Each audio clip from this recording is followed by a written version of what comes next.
देखिए अब हमारे पास आ रहा है पॉइंट नंबर है R40 और ये थोड़ा सा डिफर है। इसमें ये कहा है कि एक समतल चादर है, ये समतल चादर है, ठीक है, जिसका आवेश घनत्व सिग्मा और इसको जो आवेश दिया गया वो कितना दिया गया, क्यू दिया गया। और आपके पास एक ये चालक तार है मान लें, और एक छोटा सा गोला यहां पे बंधा हुआ है जो m द्रव्यमान का है, ठीक है, और q आवेश है, और ये सिरे से बांध के यहां इस तरह से मौजूद है अगर तिरछे में, और अगर वो समतल के साथ यहां क्या बनाता है, तो इस थीटा की वैल्यू कितनी होगी ये ज्ञात करना। ठीक, अब चूंकि हमको कोई व्यंजक तो करना नहीं है यहाँ पे, तो वो थीटा की वैल्यू कैसे लाते हैं, तो उस थीटा की जो वैल्यू है वो tan थीटा बराबर लाते हैं q सिग्मा अपन देखें 2ε0 2ε0 mg, ये फंडामेंटल होता है। जबकि ये एक समतल चादर है, ठीक है, जो सिग्मा उसका क्या है, पृष्ठ घनत्व है, उसे q आवेश दिया गया है, एक गोला है जिसका द्रव्यमान कितना है, और एक डोरी से चालक तार से बांधा गया है, लेकिन उसका ऊपरी सिरा समतल के साथ कितना कोण बनाता है, तो ऐसी स्थिति में उस थीटा की वैल्यू क्या होगी, तो tan थीटा, ये 12th में नहीं आएगा, tan theta is equal to q sigma upon 2ε0 mg, ये इसका सॉल्यूशन होगा। कैसे होगा उस पर अभी हम नहीं जा सकते, ये क्लियर है। ये पॉइंट नंबर 40 है। अब हम चलते हैं पॉइंट नंबर 41 पर। पॉइंट नंबर 41 पे ये मान के चले कि ये गोला है, यहां से आवेश दिया गया और ये आवेश कुछ इस तरह से निकल करके आगे गया,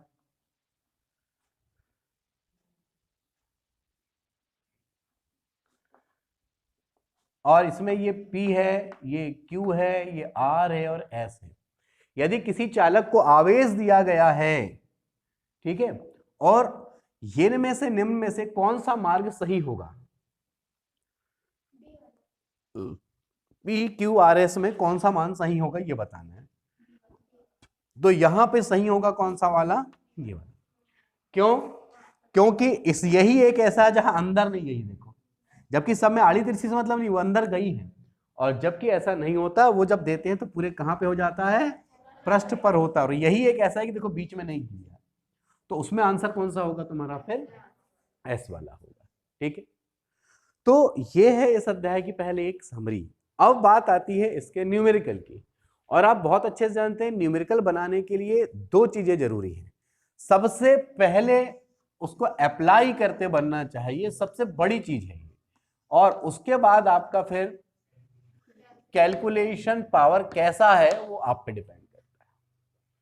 ठीक है ना कहीं मैथमेटिक्स का मजबूत होना जरूरी है, उसके बिना तो हो ही नहीं सकता। तो अब अप्लाई करना मतलब कितने जल्दी जो चीज दी हुई है उसके आधार पे कितने जल्दी हम फार्मूले को यूज करते हैं, ये बहुत जरूरी होता है। जैसे मैं आपको बताता हूं, एक्स अक्ष के साथ, ठीक है, एक्स अक्ष के साथ 30 ओंस का कोण बनाते हुए विद्युत क्षेत्र की तीव्रता यदि E है, तब आपको बताना है कि उसका जो है ऊर्ध्वाधर घटक कितना होगा और द्रव्यमान का सूत्र क्या होगा, ये बात है। मान ले यहां कोई आवेश था, उसकी इस दिशा में ये एक्स अक्ष से थीटा कोण बनाते हुए तीव्रता लग रही है, तब आपको बताना है कि ऊर्ध्वाधर घटक कितना होगा और ये जो कण यहां लिए हैं उसका द्रव्यमान कितना होगा, ये बताना है आपको। ठीक, यहां से फिजिक्स वाले पॉइंट से चल के अब थोड़ा सा यहां पे क्रिटिकल हो जाती है। ठीक है, देना पड़ेगा, हाँ वो सब है बना हुआ है, टेंशन, उससे तुम्हारा समय बहुत बचेगा, नोट्स में दिक्कत नहीं। अब बात आती है यहां पे कैसे बात समझ आए, तब आपको वेक्टर का नॉलेज होना जरूरी है कि कोई भी चीज अगर ऐसे तिरछी गति करती है तो यहां पर 90 अंश का कोण बनाओ, और अगर यहां पे थीटा चिपक के है अगर, और ये जो भी चीज है मान लो बल है, तो इसको लिखा जाता है F cos थीटा और F, और यही कहलाता है कौन सा घटक। तो यहां पर जब ये टूटेगा इस तरीके से, तो ये वाला जो होगा वो होगा ई साइन थीटा, यानी ई साइन 30, और ई साइन 30 का मान 2, यानी कि ई बटे। लेकिन देखो यहां पर उसका भार कौन होगा, मतलब ई अपान 2 किसके बराबर होगा, आपको क्या चाहिए, तो ई अपान 2g बराबर क्या आ गया, तो आपने द्रव्यमान का मान ला लिए कैपिटल ई अपान 2g। ठीक है, तो डिपेंड करता है कि आप उसके अंदर सोचते कैसे। फिजिक्स हैवी पड़ेगी, इसमें कोई शक नहीं, लेकिन उसके अंदर काम करना पड़ेगा। और इसके देखो इसके स्टैंडर्ड कैसे होता है, पहले एप्लीकेशन और क्या बने कैलकुलेट, ये शुरुआत में आपको धीरे बनेगी। अब इसमें 3 बात है, जब हम यहां अप्लाई करते हैं तो उसके कितने मतलब वो आएंगे, मैं आपको बताता हूं। एक होता है सिंपल लेवल, सीधा सीधा भाई आपको दे दिया कि एक द्विध्रुव है जो +2 माइक्रोकूलम और -2 माइक्रोकूलम से बने हैं, इनकी दूरी इतनी है और इतनी दूरी पर अक्षीय स्थिति में विद्युत क्षेत्र की तीव्रता ज्ञात करो। सीधा सीधा क्वेश्चन। तो अक्षीय स्थिति में तीव्रता का सूत्र याद हो, उसकी वैल्यू पुटअप कर देंगे, आंसर आ गया। सीधा सीधा क्वेश्चन। अब ये सीधा सीधा क्वेश्चन हो गया, तो जो अभी पीएनएसटी लेवल पे जा रहे हैं या नीट, उनके लिए ठीक है, लेकिन जिनका टारगेट जेडबल हो वो तो आने ही नहीं है क्वेश्चन, क्योंकि वो स्पेशल मैथमेटिक्स वाले हैं, तो उनको तो कैलकुलेशन चेक करेगा ना इंजीनियरिंग के लिए, तो वो तो ऐसा सिंपल क्वेश्चन देगा। एक सिंपल होता है, ठीक है, और एक कौन सा होगा फिर, कॉम्प्लेक्स, और फिर लास्ट में होता है क्रिटिकल। ये 3 स्टेज होते हैं किसी भी न्यूमेरिकल पावर को मजबूत करने के लिए। और क्रिटिकल क्वेश्चन ये अभी आपके बस का नहीं होता है, पहले आपकी माहिरता आनी चाहिए कि उसमें सिंपल सीधे सीधे क्वेश्चन। इसका मतलब है कि पूरी बुक में उस लेसन के पहले लाइन से टोटल फार्मूले लर्न हो, A to Z फार्मूले लर्न हो, और एक एक क्वेश्चन कम से कम हम सभी वैरायटी का, अपने जो भी राइटर से हम पढ़ते हैं हर राइटर में दिया है सिंपल लेवल का, एक एक क्वेश्चन करके हम प्रैक्टिस को पहले मजबूत करें, जो आप कल करके आओगे वो मजबूत करके मैं ऐसा मान के चलूंगा कि सिंपल क्वेश्चन और कॉम्प्लेक्स को करें। ये क्रिटिकल क्वेश्चन क्या होते हैं कि वहां समझ ही नहीं आ रही, ये नहीं दिखता कि वहां करना क्या है, हमको वो समझना पड़ता है कि करना क्या पड़ेगा। जैसे ये क्रिटिकल में शामिल है सही मायने में, अगर आपसे ऊर्ध्वाधर घटक बोला, बोले आंसर खत्म हो गया, लेकिन उसने बढ़ा दिया क्वेश्चन को और उसमें द्रव्यमान पूछ लिया। अब आपका थोड़ा माइंड मैप हो, यानी ऊपर की ओर जो बल लगता है, नीचे तो द्रव्यमान mg भार ही लगेगा ना, तो भार उसको क्या करेगा, संतुलित करेगा। इक्वल की ओर आपने किसकी वैल्यू ले आए, m की। तो आपको जो है ना ये लेवल पहले क्रॉस करना है, यानी कल आप हर एक क्वालिटी का, हर एक क्वालिटी मतलब आवेश का क्वांटीकरण का क्वेश्चन वो तो करा चुका हूं मैंने, आवेश का क्वांटीकरण, कूलाम का नियम, अक्षीय स्थिति में तीव्रता, निरक्षीय में तीव्रता, एक द्विध्रुव को एक समान विद्युत क्षेत्र में घुमाने में आघूर्ण किया गया कार्य, संचित ऊर्जा, गॉस का थ्योरम का फाई बराबर Q/ε0 का, उससे 3 अनुप्रयोग जो दिए हुए हैं आपके, वो तीनों के यानी अनंत लंबाई के रेखावेश के कारण, समतल चादर और गोले की वजह से, इवन कॉम्पिटिशन एग्जाम में बेलन भी शामिल करना पड़ेगा, ठीक है। और इनकी सिचुएशन से पूरे फार्मूले आप राइट डाउन हो, उसका हर किसी का एक एक क्वेश्चन पहले आप तैयार कर लें, सिंपल सिंपल सारे राइटर्स में है। उसके बाद आता है कौन सा वाला, कॉम्प्लेक्स। कॉम्प्लेक्स वाले के मतलब ये होते हैं कि अब जो मेन हेडिंग आपको मैं कह रहा था, वो हेडिंग की वैल्यू आपको दी जाएगी और इधर कोई दूसरा एक आध मान गायब कर देगा, ठीक है, और उसको याद करना है।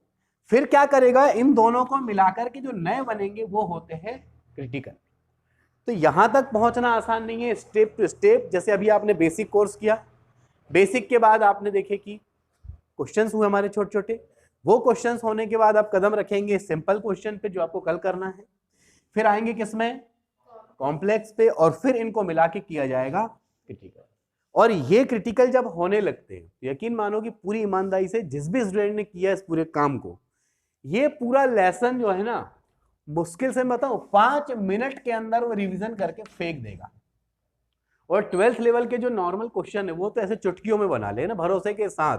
आने दो बोले इस अध्याय में क्या आता है, केवल कुछ क्वेश्चन को छोड़ के जो रटने वाले होते हैं, है ना। जैसे किसी का परावैद्युतांक किया, जो लिस्ट में है अगर एक आध ऐसा पदार्थ दे दिया कि कुछ और, तो यार बोले लिस्ट में तो ये पदार्थ ही नहीं था, हाँ नहीं था, लेकिन दूसरे पदार्थ तो थे, है कि नहीं।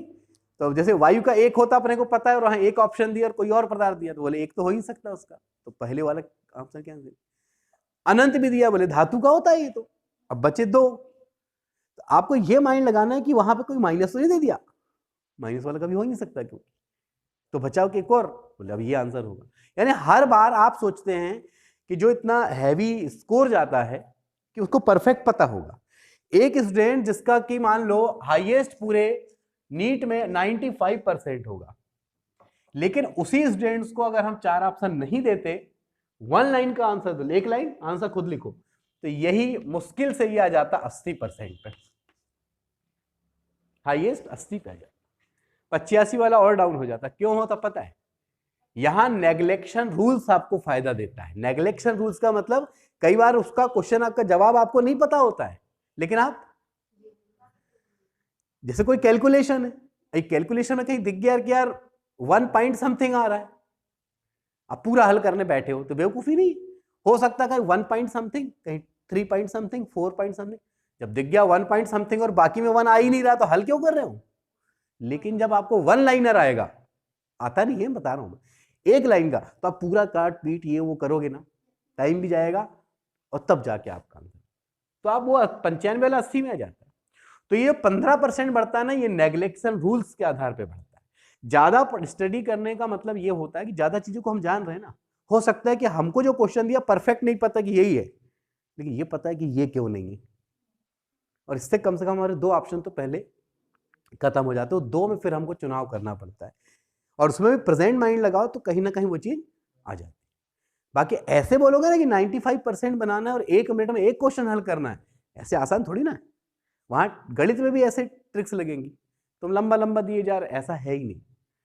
यानी आप लोग सोचते हैं, या बहुत लोग अभी की कंडीशन में, कि यार हम नॉर्मली पढ़ लेंगे, सामान्य राइटर से पढ़ लेंगे, हाउ पढ़ लोगे, लेकिन आपके अंदर ना सोच नहीं बैठ पाएगी, how to attempt any question, ये चीज नहीं सीख पाते, क्वेश्चन कैसे अटेम्प्ट करना है। जब अपना लास्ट सेशन चलेगा ये हमारे पूरे इसका, जब क्वेश्चन अटेम्प्ट करोगे ना दोनों, उसको मैं ऑफलाइन कराऊंगा, प्रिंट निकालोगे। पहले बारे में तो कोई गाइडलाइन नहीं दूंगा, और मैं देखूंगा कि आप करते क्या हो, आप करते क्या हो, फिर मैं बताऊंगा कि यार तुम जो अटेम्प्ट करने का था ना, वो तरीका ही गलत था। जरूरी नहीं है कि आप पूरे क्वेश्चन करके आएंगे तब आप सिलेक्ट हो रहे हैं। हाँ, करना क्या, एक बात बताओ, एक स्टूडेंट ने 100 के 100 करके आ गया, मान लो 150 तुम्हारे पीएनएसटी के हिसाब से 150 करके आया, सिलेक्ट ही नहीं हो रहा, अरे उससे अच्छा किसी ने 98 किया होगा, उसके बाद फिर निपटा दिया, 103 नंबर आ गए, सिलेक्ट हो गया ना, तो वो सिलेक्ट हो गया कि नहीं। तो आपको तो सिलेक्शन चाहिए ना, किसको हिसाब देने के आपने कितने क्वेश्चन किए थे और कितने नहीं, और उसको करने का क्रम क्या था, पेपर सामने से आया जरूरी पहले से करें, नहीं करें। ये डिपेंड करता है कि आप पेपर पीएनएसटी का दे रहे हो, पेपर नीट का दे रहे हो, या पेपर JEE का दे रहे हो, किसको क्या प्राथमिकता देना है ये मायने रखता है। यानी आपको इससे ट्रेंड होके आना पड़ेगा। क्रिकेट खेलते हैं ना सभी, अब एक बल्लेबाज सोचेगा कोच ने बता दिया सारी बॉल को मारना है, ऐसा नहीं हो सकता भाई, आप बहुत अच्छे बैट्समैन जरूर होंगे, लेकिन बॉलर भी बेवकूफ नहीं है, आपको सही बॉल को सही सम्मान देना पड़ेगा, और जब कमजोर बॉल आएगी तब आपको उस पर अटैक करना पड़ेगा। बस ये वो भी एक एग्जाम ही है, यहां भी एग्जाम। तो धैर्य, पर धैर्य इसमें बहुत ज्यादा नहीं रख सकते हम, क्रिकेट के धैर्य और इसके धैर्य में अंतर है, इसमें हम बहुत धैर्य नहीं रख सकते, 1 मिनट 1 क्वेश्चन, और वो फिर तुमको लेके जाएगा। हाँ, विकेट बोलो चाहे फिर 6 बोलो। तो यहां पे ये स्टेज होंगे, पहले बेसिक पूरा क्लियर हो, फिर उसके कुछ ऐसे एक्स्ट्रा पॉइंट्स क्लियर हो, वो पॉइंट क्लियर होने के बाद सिंपल क्वेश्चन पहले बनने, क्योंकि मैं आपको क्रिटिकल कराया जा रहा हूं, सिंपल में आपको कुछ बनता ही नहीं, तो फिर वो भी कुछ मैं ही बना रहा हूं अपने बोर्ड में, मतलब मैं ही अपना कैलकुलेशन करते जाऊं, है ना।